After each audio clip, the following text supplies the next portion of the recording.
Hey, Rob, thanks for coming on. Also, we gotta talk about your new show. We got a new show. You got a new show. All kinds of stuff going on, right? Talk about your show real quickly. You have a new host. Not that it's the new show, but it is a new show.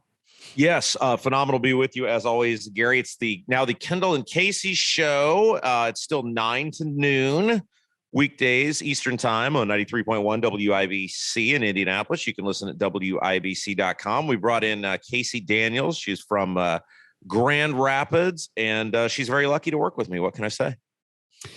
It's a privilege. I mean, come on. I'm thankful every single day. And we started our own podcast, The Right Dudes. It's therightdudes.com. We're on every major platform. It's me, you, and Judah Friedman of The World According to Ben Stein. Then we have our roaming on the ground analyst, Rock Breath, living in his RV. And it's a very interesting show. And I want to talk about something a little different today because my show is not, I wouldn't call it heavy political, would be the best way. I do touch politics, and I tell people that if you don't know what's going on, you don't know what's going on. And it's kind of hard to live the simple life if you don't know what's going on. I adjust my life to politics. I have to, because they determine, as we're seeing right now, high gas prices, high inflation, high crime rates. If you're not paying attention and you think everything's good and you're going to go take the subway in New York visiting because you don't know any different, you might get pushed in front of the subway or get stabbed in the throat. So you might want to pay attention.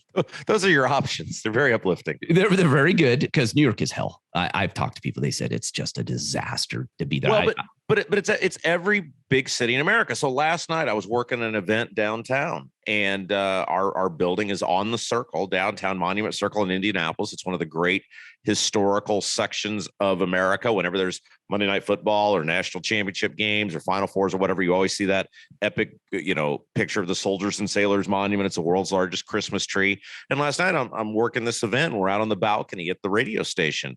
And there is a giant brawl of about 100 people that takes place on Monument Circle.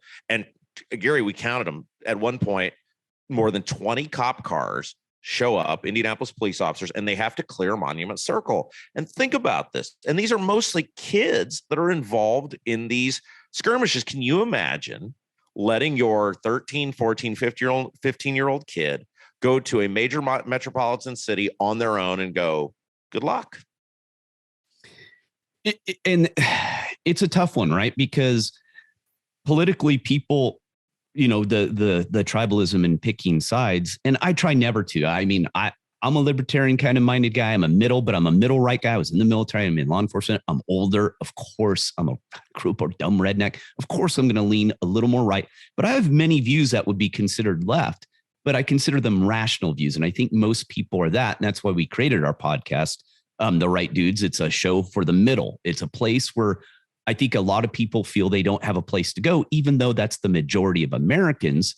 And that's what I wanted to jump into with the Trump issue, because I've never really talked a ton about Trump in this podcast, but I feel it's very important. You've brought up some good points and we've talked about it. We're both Ron DeSantis guys for the most part, right?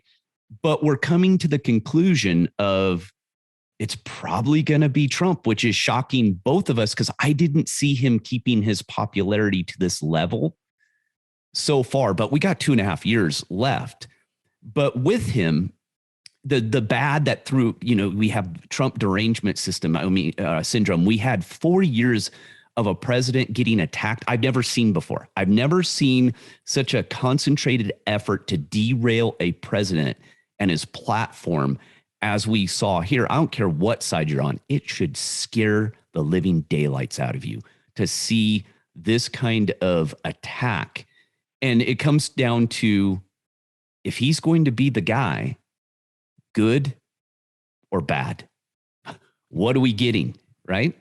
Gary, you're a guy that loves the outdoors. I've seen the rugged photos of you outdoors chopping wood on your Simple Life Now website, which is very fabulous. You are a very physically fit guy. I know you enjoy going outdoors.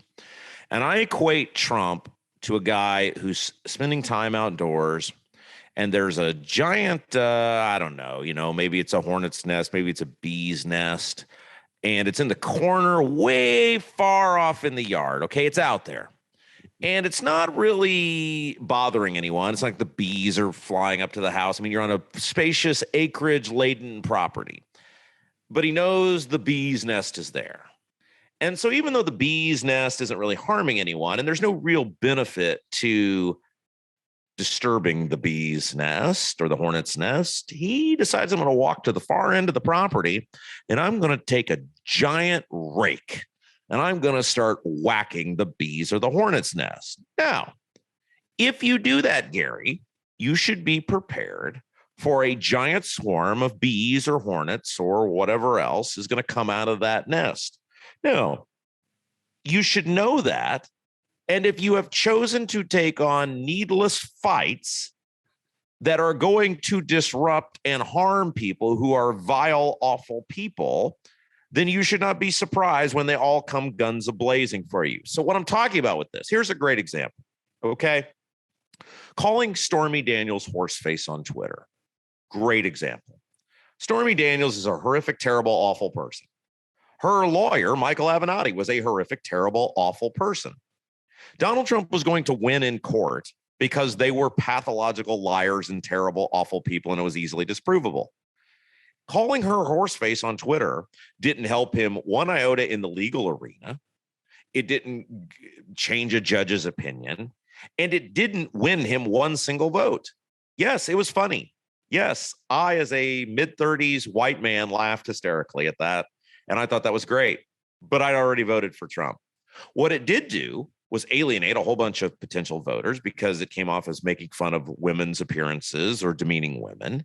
And it alienated and enraged people even further. Donald Trump is the guy that always takes the rake to the middle of the hornet's nest, even if it's on the far end of the property. And you should not be surprised when people behave in the fashion they do if you're continually bashing hornet's nests with rakes. Yeah, and I've talked about this on our discussions, our shows of. That was either the best or the worst analogy I've ever. No, it's a very good analogy because you're totally right. He's a bull in a china shop. And the problem is, even after he breaks all the china, he just stomps on it. He keeps looking for something else to smash. And there's a point where you do your own damage to yourself and you have to realize it. And we've talked about this. There's a point where you just have to stop. And he doesn't have the ability to stop inflicting those self-inflicted wounds. And he just keeps going and keeps going. But you look at the policies and the things he did, and you kind of go, I'm okay with that. Not all of them. He wasn't perfect. He spent like a drunken sailor like the rest of them. But overall, we had a secure border. We were not in any new foreign wars or conflicts. What he did, I think your hornet's nest analogy is perfect, is he didn't understand the deep state. He didn't quite grasp what he was getting, and he called out the intelligence agencies right away, not understanding that's where the deep state lies. And he really stepped in it there. But what it did, it's good and bad, right? Because would the public know how deep the deep state? I did. I worked in it, but no one ever believed me. I had friends that go, you are a conspiracy, Alex Jones, tinfoil hat wearing lunatic. And I'm all, I just worked in it for 20 years. But otherwise, yeah, okay, fine. But he brought all this stuff to the surface. You're 100% right. And you'll appreciate this because you had a decorated and esteemed military and public service career, that in battle, whether it's battling the enemy, in a war, or battling the enemy politically, you've got to have a strategy on how you're going to defeat them. And you've got to have a strategy on how you're going to capitalize on things that work in your favor. And I think one of the greatest things Trump failed to do was understand that the people he was dealing with did not have a mutual interest in success. So in business, right? When he was dealing with people in business, Trump had something he wanted to accomplish, but the other people he was dealing with also had something they wanted to accomplish, which was generally make money or sell a property or, whatever. And the Democrats specifically, but also the Republicans like the Dan Coats of the world, the Mitch McConnells of the world for the most part, were not his friend. They did not want him to succeed. They wanted him to fail because he upended their dominance, their monopoly, the cabal, whatever you want to call it, on control of government in this country, and they were invested in his failure. And you cannot negotiate with people when they don't have a shared vision of mutual success and allowing you to succeed. And he never appeared in the 4 years he was in office to learn that, and he kept appointing people to to positions who were not his friend, and he kept trying to negotiate with people who were not his friend. And I got to tell you, Gary, a year and a half later, based on who he's endorsing for U.S. Senate races, the people he's aligning himself with, I still don't think he's learned anything.